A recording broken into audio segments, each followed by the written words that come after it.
तो कहानी शुरू होती है तालियों से।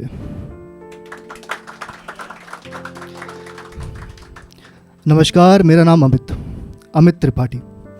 मैं पेशे से एक लेखक हूँ और जिस अफसाने के साथ मैं आप सभी को रूबरू करवाने जा रहा हूँ, उस अफसाने ने मुझे बताया कि हमारे समाज में कुछ ऐसे दरवाजे हैं जिन्हें शायद कभी खोला नहीं जाता। सिर्फ एक शर्म का ताला है जो हमेशा उन पर लगा दिया जाता है।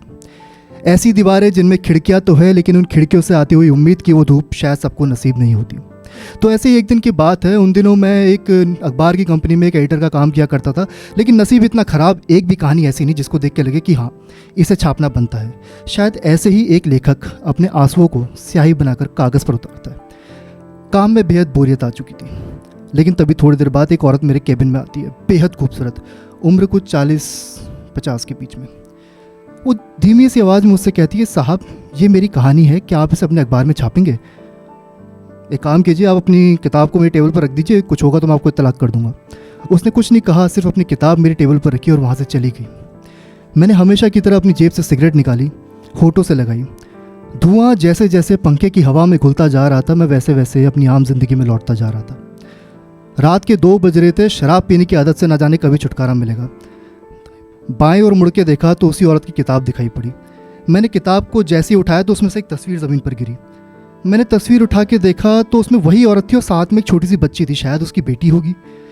मैंने तस्वीर से जैसी नज़र हटाई तो मेरे सामने वही औरत बैठी हुई थी, कपड़े फटे हुए, गले पे नोचे जाने के निशान, जैसे ना जाने किसी ने उसके साथ ज़ोर ज़बरदस्ती की हो। उसने फिर से इस बार धीमी सी आवाज़ में मुझसे पूछा, साहब क्या मेरी कहानी आप अपने अखबार में छापेंगे? मैं कुछ कह नहीं पाया।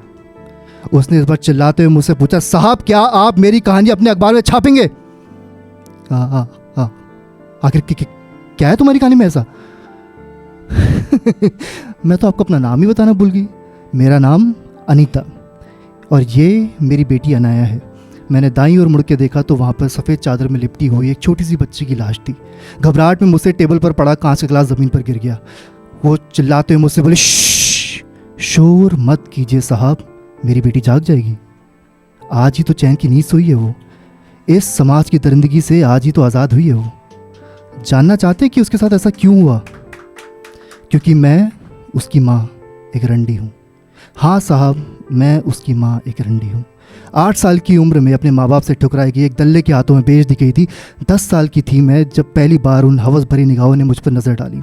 अगर औरत होना सच में पाप है तो हाँ साहब, तुम्हारी मर्दानगी को आजमाने का मैं एक ज़रिया हूँ। हाँ साहब, मैं एक रंडी हूँ। 5 साल की थी वो जब पहली बार उसने मुझसे पूछा, माँ मेरे पापा मुझे स्कूल छोड़ने क्यों नहीं आते? वो रिया के पापा है, उसे हमेशा स्कूल छोड़ने आते हैं। 10 साल की थी वो जब उसकी मासियों में देखकर डर लगा, माँ ऐसा क्यों होता है, मेरी हर खुशी में आपकी आंखें नम होती हैं। जीवन तो जैसे पानी की तरह लगता है, रास्ता उसका खुशी का हो या गम का, बहना उसे हमेशा पड़ता है। एक दिन 16 दिसंबर 2016 मेरी बेटी स्कूल से लौटी नहीं। बहुत ढूंढा, बहुत खोजा। 3 दिन बाद उसकी लाश एक कूड़ेदान के पास मिली। होठ चबाए हुए आंखें फोड़ दी गई थी, उसका बलात्कार हुआ था। लेकिन यही नहीं साहब, पुलिस स्टेशनों से लेकर इंसाफ के मंदिरों तक हर जगह उसका बलात्कार हुआ। माय लॉर्ड, ये केस अब एक ऐसी औरत की गवाही पे टिका है जो खुद एक प्रोस्टिट्यूट रह चुकी है। क्यों? ठीक कहा ना मैंने अनीता जी? अगर मेरे बीते हुए कल की वजह से मेरी बेटी के साथ ऐसा हुआ, अगर उस पर भी मेरे चरित्र की तरह लांछन लगाया गया, तो हाँ साहब, मैं एक धंधे वाली हूँ। लेकिन ये समाज क्यों नहीं अपने बेटों को सिखाता कि बेटा, औरतों की इज्जत ऐसे की जाती है। Thank you so much, you being a lovely audience. Thank you so much.